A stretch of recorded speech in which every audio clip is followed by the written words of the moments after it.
को पूरा करने में बी जितना समय लेता है उससे 12 घंटे कम लेता है। ए किसी काम को पूरा करने में बी से 12 घंटे समय कम लेता है। एक साथ काम करने पर वो 17.5 घंटे में काम पूरा कर सकते हैं। वो दोनों मिलकर एक साथ 17.5 घंटे में पूरा कर सकते हैं। 50% काम करने में बी को कितने घंटे लगेंगे? 50% काम करने में बी को कितने घंटे लगेंगे, ये मेरा सवाल है। ठीक है ना बच्चों, मैंने आपको ये समझाया हुआ है, ध्यान सुनिएगा। मैंने आपको ये कहा है जैसे सपोज ए किसी काम को 25 दिन में करता है, जैसे सपोज ए किसी काम को 25 दिन में करता है, ये टाइम दिया हुआ है, तो आप बताओ ए एक दिन में कितना काम करता है? एक दिन में कितना काम करता है? तो आप कहोगे सर 1/25। 1/25 आप बोलोगे हाँ जी सर बिल्कुल सही। ठीक है जी, इसी चीज का इस्तेमाल करेंगे कि टाइम का उल्टा एफिशिएंसी है। अब यहां पे मेरे दोस्तों क्या दिया? यहां पे एग्जैक्ट किसी के भी टाइम नहीं दिया हुआ। अगर एग्जैक्ट टाइम दिया होता तो ये सवाल दुनिया का आसान सवाल होता सबसे। यहां पे तो ये बोला गया है कि ए किसी काम को पूरा करने में बी से 12 घंटे कम लेता है। अब एलसीएम ले तो ले किसका, और बिना एफिशिएंसी के सवाल सॉल्व होगा नहीं। पूछा वो दोनों लोग मिलकर 17.5 घंटे में पूरा काम करते हैं, 50% काम करने में बी को कितना टाइम लगेगा, जिसके बारे में पूछा गया उसी को आप मान लो कि माना बी पूरा काम करता है एक्स घंटे में, माना कि हमारा जो बंदा बी है वो पूरा काम एक्स घंटे में करता है, मैंने मान लिया। तो पहली लाइन के अनुसार ए किसी काम को करने में बी से 12 घंटे कम लेता है, जिसके बारे में पूछा गया उसी को एक्स मानो।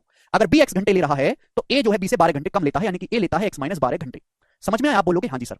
तो अब आप मुझे बताओ टाइम का उल्टा एफिशिएंसी। अब 1 घंटे का काम निकालूंगा, 1 आवर में किया गया कुल काम, 1 आवर में किया गया कुल काम मैं निकालूंगा। आप एक बात हमें जवाब दो, ए पूरा काम एक्स माइनस 12 घंटे में करता है, तो ए 1 घंटे में कितना काम करता है? ए 1 घंटे में काम करता है 1/x माइनस 12।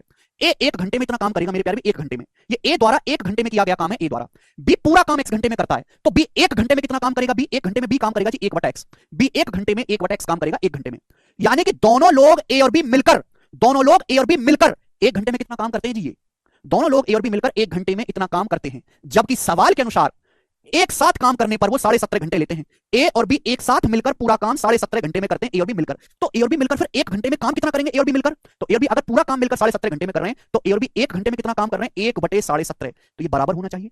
तो इस टाइप के सवालों का लॉजिक यही है कि हम 1 आवर वर्क को 1 घंटे में किए गए काम को बराबर कर देते हैं मेरे प्यारे भाई। समझ में आया स्टूडेंट? आप बोलोगे हाँ जी सर समझ में आया है। कितने बालक है जिनको ये बात समझ में आई है? या सर नो बताओ,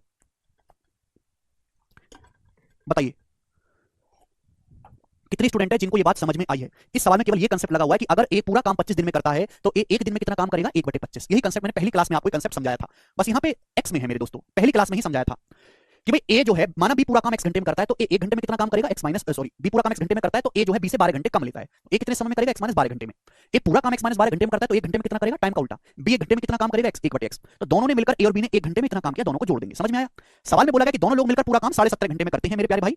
तो दोनों लोग मिलकर 1 घंटे में कितना काम कर रहे हैं? 1/17 बराबर होना चाहिए। मतलब इस सवाल में मैंने कुछ नहीं किया, ए और बी द्वारा 1 घंटे में किए गए काम को बराबर कर दिया, ए और बी द्वारा 1 घंटे में किया गया काम मैंने बराबर कर दिया। यही लॉजिक है। अगर आप इसको सॉल्व करेंगे मेरे प्यारे भाई तो यहां से एलसीएम वगैरह लेना पड़ेगा और यहां से बनेगी क्वाड्रेटिक इक्वेशन, द्विघात समीकरण। बिना द्विघात समीकरण सॉल्व करे ये सवाल नहीं किया जा सकता।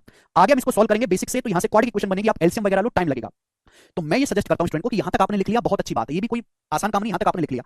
आप कोई और तरीका भी करो और कॉम्प्लिकेट होगा, ये आपको समझाने का सबसे आसान तरीका है। हर तरीके से फाइनली क्वाड्रेटिक इक्वेशन ही बननी है, द्विघात समीकरण सॉल्व करेंगे टाइम लगेगा। तो भाई यहां से आपको निकालना क्या है? एक्स का मान। तो आप इसको सॉल्व मत करो, आप इसको ऑप्शन से चेक कर लो, जो ऑप्शन इसको सेटिस्फाई करेगा वही इसका एकदम सही आंसर होगा। सवाल में क्या दिया हुआ बच्चों? सवाल में ये पूछा है आपसे कि 50% काम करने में बी को कितने घंटे लगेंगे? 50%, 50% की वैल्यू है तो 100% की वैल्यू क्या होनी चाहिए? अगर बी 50% काम 18 घंटे में तो 136 में, बी पूरा काम इस ऑप्शन के हिसाब से 44 में, इस ऑप्शन के हिसाब से 42 में, और इस ऑप्शन के हिसाब से बी पूरा काम करेगा 32 में। तो ये एक्स की वैल्यू होगी। एक्स की वैल्यू नहीं, ये जो ऑप्शन में दिया हुआ है एक्स के 50% की वैल्यू है। ये जो ऑप्शन में दिया हुआ है एक्स की वैल्यू नहीं बच्चों, एक्स के 50% की वैल्यू। 50% काम करने में बी को कितना समय लगेगा? तो बी पूरा काम करेगा पहले ऑप्शन के हिसाब से 36 में, दूसरे में 44 में, तीसरे 42 और चौथे में 32। चेक करेंगे कौन सा ऑप्शन सेटिस्फाई करेगा। अभी जो 17.5 है ये क्या है? 35 का आधा ही तो है। 17.5 मतलब 35/2 हो गया ना, तो 2 ऊपर पहुंच जाएगा, यानी कि 2/35 लिख सकता हूं 1/17.5 को। तो बच्चे नीचे है 35, 35 में छुपा होता है 7, यानी कि आंसर ऐसा ऑप्शन होना चाहिए, एक्स की वैल्यू ऐसी होनी चाहिए कि 7 बनता हो, नीचे 7 बनता हो 7। अगर जैसे सपोज मैं पहला ऑप्शन लूंगा 36, एक्स का मान 36 है 24, 36 24 में तो कहीं नीचे 7 नहीं आएगा, नहीं हो सकता। 44, ये 44 और ये 32 ये भी नहीं आएगा। अगर मैं ये 32 मानता हूं, ये 32 हो जाएगा, 32 माइनस 12 20, 32 और 20 का एलसीएम से तो कहीं 35 में 7 नहीं आएगा, ये भी नहीं है। तो अकेला इस सवाल का केवल एक ही आंसर हो सकता है, ये वाला ऑप्शन 42, और कोई हो ही नहीं सकता। भाई अगर एक्स की जगह 42 रखा जाए तो 1/42 हो जाएगा, और ये 42 माइनस 12 हो जाएगा बच्चों 30। तो 30 और 42 का एलसीएम 210 होता है। 30 70 और 42 पंजे 12/210 से 6 से चला जाएगा, 6 दूनी 12 और 35 बिल्कुल सेटिस्फाई कर रहा है, यही सवाल का आंसर होगा। तो ऑप्शन से आपकी कैलकुलेशन कम पड़ेगी, बी ऑप्शन उत्तर है।